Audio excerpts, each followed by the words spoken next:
जय हिंद। इस वीडियो में हम बीएफएम के तीसरे chapter correspondent banking and NRI accounts के बारे में पढ़ेंगे। कॉरेस्पॉन्डेंट बैंकिंग जो है एक प्रैक्टिस है जिसमें एक बैंक जो है किसी दूसरे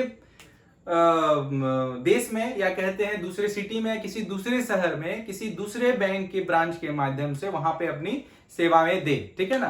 तो इसमें क्या होता है कि मान लीजिए एक बैंक है ए, ठीक है, इसका एक दूसरे सिटी में यहाँ पे उसका कोई बैंक नहीं है। ठीक है, तो यहाँ पे वो सर्विस कैसे देगा?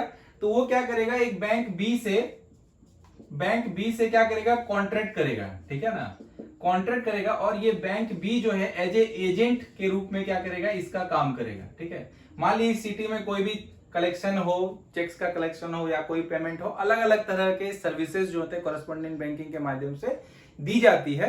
तो एज ए एजेंट के रूप में इस बैंक का क्या है, काम करेगा। अब देखिए ये जो बैंक ए है इसका बैंक बी के साथ अकाउंटिंग रिलेशनशिप भी हो सकता है। मतलब इस बैंक ए का इस बैंक में अकाउंट हो सकता है, या इस बैंक बी का इस बैंक ए में अकाउंट हो सकता है, या बैंक ए का बी में और बैंक बी का ए में अकाउंट हो सकता है, या बैंक ए और बैंक बी दोनों के बीच में अकाउंट रिलेशनशिप नहीं भी हो सकता है। मतलब कोई जरूरी नहीं है कि बैंक और बैंक बी दोनों के बीच में कोई एक अकाउंट मेंटेन करता हो। ये इनके बीच जो है उस कॉन्ट्रैक्ट के हिसाब से होगा कि जैसे सर्विसेज हमको जरूरत है।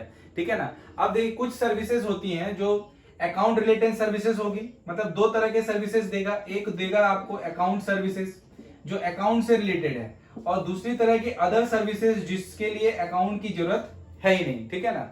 अब देखिए क्या होता है, जैसे हम नोस्त्रो, वोस्त्रो और लोरो अकाउंट के बारे में सुने।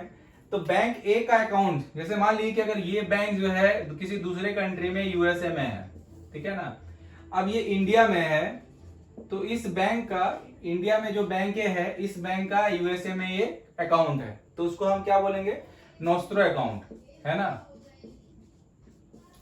आवर अकाउंट विथ यू, हमारा बैंक जो है वो, हमारा अकाउंट जो है वो आपके पास है। आवर बैंक विथ यू, तो our bank account with you, तो इसको क्या बोलेंगे, नोस्त्रो अकाउंट।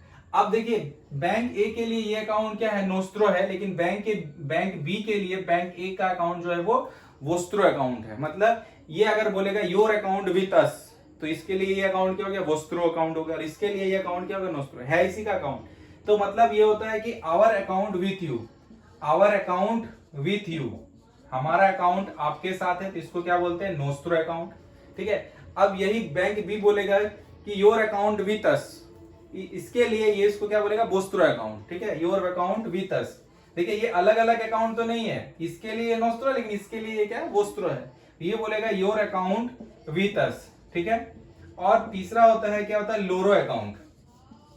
लोरो का अकाउंट मतलब योर अकाउंट विथ देम, किसी दूसरे बैंक का, मतलब बैंक सी का अकाउंट जो है वो बैंक डी के साथ है, सी का अकाउंट जो है बैंक डी के साथ है, तो वो इस अकाउंट को क्या बोलेगा, लोरो अकाउंट। मान लीजिए कि अगर ये बैंक सी का अकाउंट बैंक डी के साथ है और ये जो है इन दोनों से इस अकाउंट की कोई सर्विसेज लेना चाह रहा है, सी से बोलेगा कि आप डी को बोलिए कि इसमें पेमेंट आ जाए। ठीक है ना। तो ये सी का अकाउंट डी के साथ मान लीजिए है, ठीक है, तो ये इस अकाउंट को क्या बोलेगा, लोरो अकाउंट। या डी का अकाउंट जो है सी के लिए है, तो ये तीसरा पार्टी जो है, मतलब एक ई पार्टी जो है, वो इसको क्या बोलेगा, लोरो अकाउंट बोलेगा। मतलब योर अकाउंट विथ देम। ठीक है, समझ में आ गया क्या क्या, नोस्त्रो, वोस्त्रो और लोरो। तो ये जो बैंक ए है और बैंक बी है, तो बैंक बी क्या है, एजेंट के रूप में इसका काम कर रहा है। अब अलग अलग तरह की सर्विस देगा। कुछ सर्विस है जिसके लिए कि अकाउंट की जरूरत पड़ती है, कुछ सर्विसेज ऐसे हैं जिसके लिए अकाउंट की जरूरत नहीं पड़ती है। तो अकाउंट सर्विसेज में क्या लीजिए कि इंपोर्टर जो है इंपोर्ट कर रहा है, ठीक है, इंडिया में कोई एक इंपोर्टर है, वो यहाँ से यूएस में क्या कर रहा है, यूएसए से क्या करेगा, इंपोर्ट कर रहा है माल, यहाँ पे सामान आ रहा है इंडिया में। तो सामान आ रहा है तो इसको क्या करना है, इस पार्टी को क्या करना है, पेमेंट करना है। तो ये यूएसए में जो है, यहाँ पे बैंक ए है, ये बैंक बी है, ठीक है ना। तो बैंक बी से बैंक बी के माध्यम से क्या होगा, इसका पेमेंट होगा। तो यहाँ पे इसका अकाउंट होगा, ए का अकाउंट, यहाँ पे इसको पेमेंट करने के लिए क्या चाहिए, बैंक ए का यहाँ पे अकाउंट चाहिए। तो कोई अगर पेमेंट करेगा तो वो चीज हो गया। दूसरा है कोई चेक्स वगैरह का अगर कलेक्शन है तो उसके लिए भी क्या अकाउंटिंग की जरूरत, अकाउंट की जरूरत पड़ेगी। चेक क्लियरिंग है, कोई बिल का पेमेंट है, तो इस तरह की सर्विस के लिए आपको अकाउंट की जरूरत पड़ेगी ही पड़ेगी। ठीक है। अदर सर्विसेज में क्या है, जैसे मान लीजिए कि आप कोई चीज की कंफर्मेशन दे रहे हैं वहां पे, ठीक है, किसी डॉक्यूमेंट्स को वेट कर रहे हैं, कोई आप सर्टिफिकेट दे रहे हैं, तो इस तरह की चीजों के लिए जिसकी ऐसे सर्विसेज के लिए कि अकाउंट्स की जरूरत नहीं पड़ती है, तो उसको अदर अकाउंट सर्विसेज में आप समझ में आ गया होगा आपको। ठीक है, कि अगर पेमेंट है, कोई ओवरड्राफ्ट या क्रेडिट देनी है आपको, वहां पे पेमेंट करनी है आपको, कोई कलेक्शंस करना है, तो इसके लिए आपको अकाउंट की जरूरत होती है। अदर सर्विस में कोई एलसी का अगर मान लीजिए कि कोई कंफर्मेशन देना हो, कोई बिल आपको कहीं पे भेजना हो, एफर्मेशन देना हो, कोई एक्सेप्टेंस करना हो किसी चीज को, कोई बिल्स का एक्सेप्टेंस करना, तो ऐसी सर्विसेज के लिए जो हम डॉक्यूमेंट्री क्रेडिट में पढ़ेंगे, जिसमें अलग अलग तरह के वहां पे बैंकों से हमें क्या हेल्प लेनी पड़ती है, जो हमारे कॉरेस्पॉन्डेंट बैंक होते हैं उनसे, जिसमें हमको अकाउंटिंग की जरूरत नहीं पड़ती है। ठीक है ना, अकाउंट की जरूरत नहीं पड़ेगी, तो अदर सर्विसेज है। तो ये है, इसी को क्या बोलते हैं, कॉरेस्पॉन्डेंट बैंकिंग कहते हैं, जहां पे हम एक बैंक जो है किसी दूसरे शहर में, किसी दूसरे देश में, दूसरे बैंक के शाखा के माध्यम से, ब्रांच के माध्यम से वहां पे सर्विसेज दे। ठीक है, तो सर्विसेज जो है वो दो तरह के होते हैं, एक अकाउंट सर्विसेज, एक अदर सर्विसेज होते हैं। तो ये सारी ये जो पूरी जो सिस्टम है, पूरा व्यवस्था, उसको क्या कॉरेस्पॉन्डेंट बैंकिंग कहते हैं। ठीक, अब हम पढ़ेंगे कि दूसरे देशों में, ठीक है, मतलब इंडिया से अलग अलग देशों में कौन कौन से वो इलेक्ट्रॉनिक मीडियम है जिसकी वजह से ट्रांजेक्शन जो है वो एग्जीक्यूट किए जाते हैं। सबसे पहले हम इंडिया के बारे में पढ़ते हैं। देखिए यहाँ पे क्या है हमारे लिए, आरटीजीएस और एनईएफटी है, मतलब एक बैंक से दूसरे बैंक के बीच फंड करने के लिए हमारे पास क्या सिस्टम है, आरटीजीएस और एनईएफटी है। आप लोग ये जानते होंगे कि आरटीजीएस और एनईएफटी क्या होता है, रियल टाइम ग्रॉस सेटलमेंट, और ये होता है नेशनल इलेक्ट्रॉनिक फंड ट्रांसफर। ये ग्रॉस सेटलमेंट है, ठीक है ना। और ये क्या है, देखिए एनईएफटी जो होता है वो क्या होती है, बल्क में सेटल होती है। ठीक है, मतलब एक आवरली होती है, आवरली या हाफ आवरली जो है चेंज होता रहता है, जैसे हाफ आवरली हर आधे घंटे में जो बैच सेटलमेंट, ये बैच सेटलमेंट है। और ये क्या ग्रॉस सेटलमेंट है, मतलब इंडिविजुअली ट्रांजेक्शन जो है वो सेटल होती रहती है। आरटीजीएस जो है वो 2 लाख एंड अबव के लिए, एनईएफटी के लिए कोई सीमा नहीं है, कोई न्यूनतम सीमा नहीं है। आरटीजीएस जो है न्यूनतम सीमा क्या है, 2 लाख रुपए। अब देखिए जो इंटरनेशनल जो ट्रांजेक्शन होती है उसमें क्या है, यूज हम लोग करते हैं स्विफ्ट। तो स्विफ्ट क्या है, तो society for world wide interbank financial transmission. ठीक है, तो स्विफ्ट में क्या होता है कि अगर दो बैंकों के बीच में, एक दो अलग अलग कंट्री में दो बैंक है, उसके बीच कोई ट्रांजेक्शन होना है, तो क्या स्विफ्ट मैसेज भेजते हैं। ये मैसेज जो है दो बैंकों के बीच में मैसेज भेजा जाता है, कोई भी ट्रांजेक्शन से रिलेटेड कोई मैसेज भेजा जाता है, तभी वो ट्रांजेक्शन जो है, फाइनेंशियल ट्रांजेक्शन जो है एग्जीक्यूट करेगा दूसरा बैंक। ठीक है, स्विफ्ट के माध्यम से। ये बहुत ही क्या सिक्योर्ड सिस्टम है। इसमें क्या होता है, बायलेटरल की एक्सचेंज होता है, बीकेई मतलब आपको मैसेज भेजने के साथ है आपको क्या बायलेटरल की एक्सचेंज होता है। अगर ये बीकेई करेक्ट रहेगा तो ही ये मैसेज जो है ऑथेंटिकेट होता है, और तो ही उस ट्रांजेक्शन को एग्जीक्यूट किया जाएगा। ठीक है, इसके अलावा जैसे न्यूयॉर्क में क्या चलता है,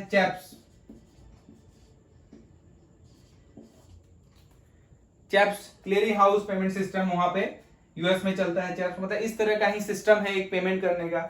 और उसके बाद क्या है आपका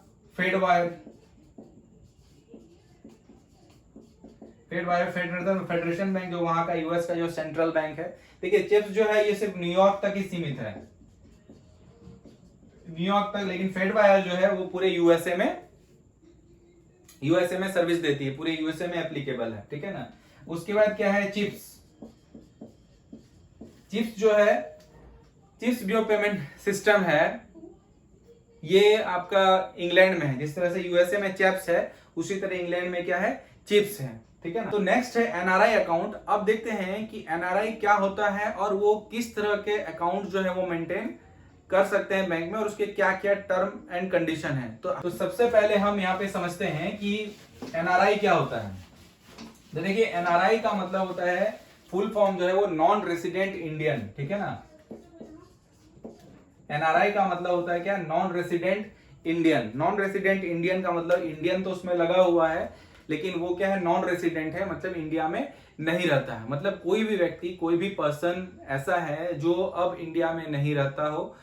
ठीक है, वो भारत का नागरिक हो, लेकिन वो भारत में अभी नहीं रहता हो, और किसी दूसरे देश में वो अनसर्टेन पीरियड के लिए वो गया है, वहां पे नौकरी करने के लिए गया हो, वहां पे कोई काम करने के लिए गया हो, कोई बिजनेस करने के लिए गया हो, वहां पे पढ़ाई करने के लिए गया हो।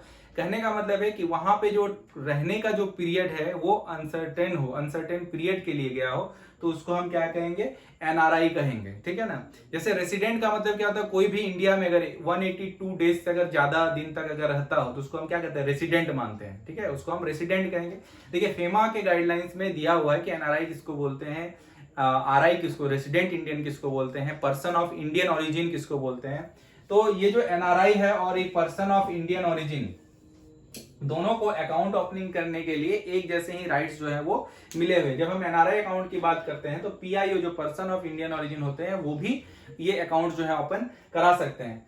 ठीक है, तो नॉन रेसिडेंट इंडियन के बारे में आपने समझा दे। Person of Indian origin, person of Indian origin का कहने का मतलब है वो किसी दूसरे देश का क्या हो, नागरिक हो।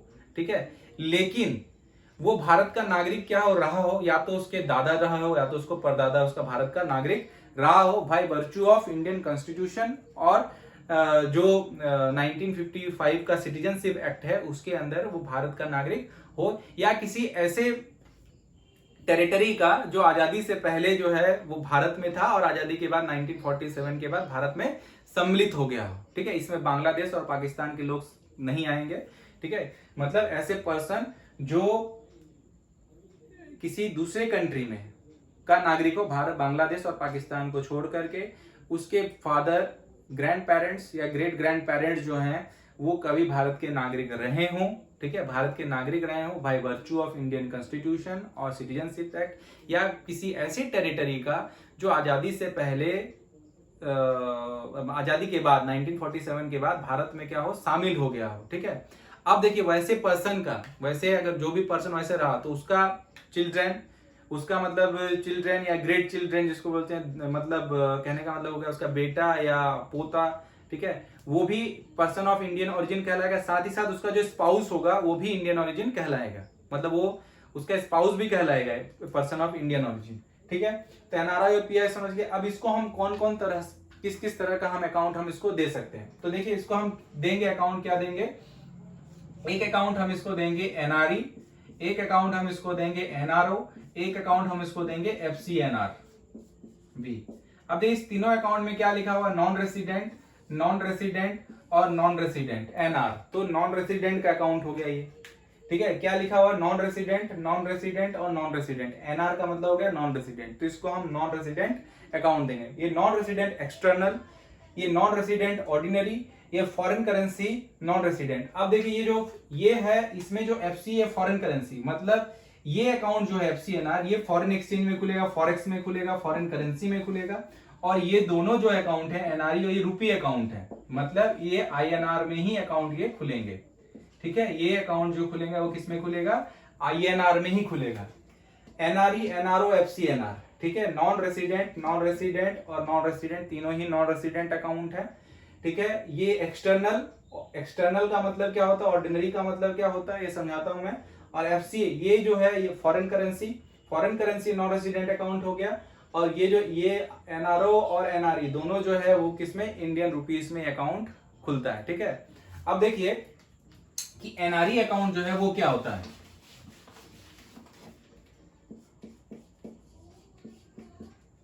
अब देखिए एनआरई जो है एक्सटर्नल, तो इसमें आप ये क्लियरली ये समझ लीजिए कि ये जो एक्सटर्नल है, ये जो बाहर से जो पेमेंट आएगा, बाहर से मतलब अब्रॉड, अब्रॉड से पैसा जो आएगा वो किस फॉरेन करेंसी में जो पैसा आएगा वो किस अकाउंट में आएगा, एनआरई में आएगा। फॉरेन करेंसी से जो पैसा आएगा वो किस में आएगा, एनआरई में आएगा। ठीक है, अगर जो एनआरई वो बाहर रहता है वो फॉरेन करेंसी में जो पैसा भेजेगा वो क्या पैसा भेजेगा, एनआरई में भेजेगा। और वो जो एनआरई में मान लीजिए कि वो अगर $1000 भेजता है, जितना भी पेमेंट इसमें भेजेगा 1000 को जितना भी पेमेंट भेजेगा वो टोटल का टोटल पैसा जो उसको रिपेट्रिएट कर सकता है, मतलब यहाँ पे वो भेज सकता है और भेजने के बाद उसको क्या कर सकता है, वापस भी मंगा सकता है अब्रॉड में। ठीक है ना, ये चीज को समझिए कि यहाँ पे वो पैसा भेजेगा एनआरई अकाउंट में और फिर वो रिपेट्रिएट भी करेगा। रिपेट्रिएट मतलब क्या करेगा कि भेज करके उसको ले जा सकते हैं, टू वे, मतलब आएगा भी और इसमें जाएगा भी, ठीक है। तो अब फॉरेन करेंसी का कोई भी पेमेंट, अब देखिए इसमें क्या क्या, अब देखिए इसमें क्या आता है, बुक्स में लिखा होगा क्या क्या इसमें परमिटेड डेबिट्स हैं, क्या क्या परमिटेड क्रेडिट्स हैं। तो परमिटेड इसमें क्रेडिट क्या क्या है, तो जो भी बाहर से फंड आएगा, बाहर से कितने तरह का फंड आ सकता है ना, पेमेंट वो कितने तरह का पेमेंट कर सकता है, तो इनकम कर रहा है जो भी वहां पे सेविंग के लिए जो भी पैसा भेज देगा, फॉरेन करेंसी का चेक है या कोई फॉरेन करेंसी में वो इंडिया विजिट करने आए, कोई ट्रेवलर्स चेक्स है या उसके बाद फॉरेन एक्सचेंज है, वो कोई बिल, कोई सिक्योरिटीज वहां पे सेल कर रहा है, कोई वहां पे प्रॉपर्टी बेच दे उसका ही पैसा, तो कुछ भी पैसा फॉरेन एक्सचेंज में वो क्या है इसमें एनआरई में उसको मंगा सकता है, ठीक है ना। और यहाँ पे जो भी पैसा एनआरई में रहेगा उसको क्या सकता है वापस रिपेट्रिएट भी कर सकता है। तो मोटा मोटी यही चीज है इसमें एनआरई में। दूसरा है एनआरओ। अब देखिए एनआरओ में क्या होता है कि एनआरओ में जो पैसा है वो ये बाहर से भी आ सकता है, मतलब ये अब्रॉड से भी आएगा पैसा, और यहां पे जो वो इनकम करेगा, इंडिया में जो उसका जो भी रिसीविंग है, मान लीजिए कि इंडिया में उसने इंश्योरेंस वगैरह में इन्वेस्टमेंट कर रखा हो, कोई प्रॉपर्टी यहाँ पे पैटर्नल प्रॉपर्टी या गिफ्ट में कोई प्रॉपर्टी इंडिया में मिला हो उसका सेल हो, चाहे यहाँ पे उसने रेंट में कोई प्रॉपर्टी उसका रेंट रिसीव हो रहा हो, तो वो सारी चीजें जो इंडिया में है इंडिया में जो भी वो गेन कर रहा है तो उसको वो एनआरओ में क्या कर सकता है क्रेडिट कर सकता है। साथ ही साथ वो बाहर से भी क्या कर सकता है पैसा इसमें मंगा सकता है। लेकिन जो रिपेट्रिएट करेगा मतलब पैसा को बाहर कितना भेजेगा, तो वो पूरे साल में वो क्या कर सकता है इसमें $10 मिलियन ही यहां से क्या कर सकता है रिपेट्रिएट कर सकता है। उससे ज्यादा फुल अमाउंट को रिपेट्रिएट वो नहीं कर सकता है, ठीक है ना, मतलब सारे पैसे को रिपेट्रिएट नहीं कर सकता है, ठीक है। उससे ज्यादा करने के लिए, कुछ अलग रिपेट करने के लिए उसको आरबीआई का क्या है परमिशन चाहिए, ठीक है, उसको दिखाना पड़ेगा सारा चीज। तो एनआरई और एनआरओ में क्या है बेसिकली यही डिफरेंस है। उसके बाद देखिए ये एनआरई क्या कैसे खुलता है, कौन कौन से अकाउंट को, तो करंट अकाउंट है, सेविंग अकाउंट है और डिपॉजिट है, तीनों तरह के अकाउंट जो इसमें खुल सकते हैं, ठीक है। सेविंग अकाउंट खुलेगा तो उसमें इंटरेस्ट मिलेगा, एनआरओ में भी एनआरई में भी मिलेगा। एनआरई में कोई टैक्स नहीं लगता है, नो टैक्स। एनआरई में भी जो भी पैसा है उसमें कोई टैक्स नहीं लगेगा, एनआरओ में जो है वो टैक्स लगेगा। एनआरई में भी वो डिपॉजिट जो है एफडी बना सकता है, फिक्स डिपॉजिट करेगा तो मिनिमम पीरियड क्या है 1 साल रहेगा, मैक्सिमम पीरियड जो रहता है वो 10 साल रहेगा। 1 साल के नीचे अगर ब्रेक करता है तो कोई इंटरेस्ट उसको नहीं मिलेगा।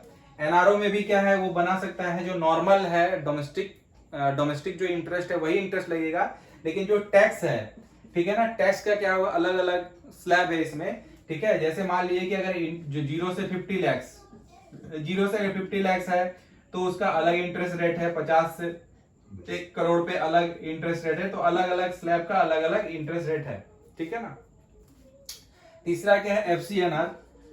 एफसीएनआर भी में जो फॉरेन करेंसी का, इसमें भी कोई टैक्स नहीं लगता है, इसमें भी 1 साल से मैक्सिमम 5 ईयर की एफडी बनती है। एफसीएनआर में जनरली क्या एफडी ही बनती है, 1 साल से नीचे अगर तोड़ाता है तो इसमें उसको पेनल्टी भी लगता है और कोई भी इंटरेस्ट जो है उसको नहीं मिलेगा, ठीक है। 1 साल से पहले अगर इसको ब्रेक कर रहा है, कुछ सर्टेन रीजन है उसको छोड़ करके, अगर नॉर्मल कोर्स में वो उसको ब्रेक कराएगा तो कोई इंटरेस्ट नहीं मिलेगा। और ये इसका मैक्सिमम पीरियड जो होता है वो 5 ईयर होता है।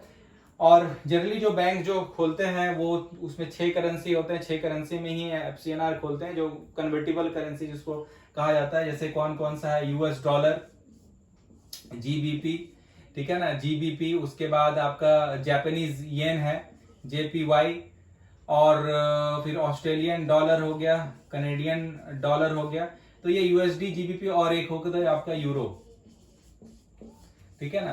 तो ये जो सारी करेंसी है ये इतने में ही जो है वो एफसीएनआर जो है वो ओपन होता है। सारी करेंसियां जो, सारे कंट्री की करेंसी जो है एक्सेप्टेबल नहीं है। अगर मान लीजिए कोई भेजता है दूसरी करेंसी, अगर भेजता है तो उसको फिर वो अपने चॉइस के हिसाब से यूरो, यूएसडी या जीबीपी किसी में कन्वर्ट करा लेगा, और कन्वर्ट कराने के बाद वो एफसीएनआर भी ओपन करेगा। इसमें क्या होगा, मिनिमम डिपॉजिट भी होता है, जैसे आप कितना का कर सकते हैं। मान लीजिए कि अगर यूएसडी कर रहा है तो उसको 1000 मिनिमम 1000 जो है यूएस डॉलर चाहिए उसको ओपनिंग करने के लिए, है ना। 1000 यूएस डॉलर, अगर यूरो है तो उसको 500 यूरो से भी ओपन जो है वो हो जाएगा। अगर जीबीपी है तो जीबीपी भी आपका जीबीपी जो है वो भी 500 जीबीपी से आपका ओपन हो जाएगा। तो ये है, इसमें मिनिमम यूएसडी अगर तो 1000 यूएसडी से ओपन होगा। तो ये जनरली है कि कॉरेस्पॉन्डेंट बैंकिंग क्या है, एनआरआई अकाउंट्स क्या होता है, और अलग अलग कंट्रीज में अलग अलग इलेक्ट्रॉनिक ट्रांजेक्शन्स का क्या क्या मोड है। तो इस चैप्टर में यही सारी चीजें हैं। होपफुली आप सीआईबी का बुक बीएफएम को भी रीड करेंगे तो आपको सारी चीजें जो और भी कॉन्सेप्ट जो है वो क्लियर हो जाएगा। इस वीडियो में इतना ही। नेक्स्ट वीडियो में हमारे साथ बने रहिए। नेक्स्ट चैप्टर को हम कवर करेंगे इसमें, जिसमें डॉक्यूमेंट्री क्रेडिट है। ठीक है, और अगर आपको ये वीडियो पसंद आए तो इसको लाइक कीजिएगा, शेयर कीजिएगा और सब्सक्राइब कीजिएगा। जय हिंद।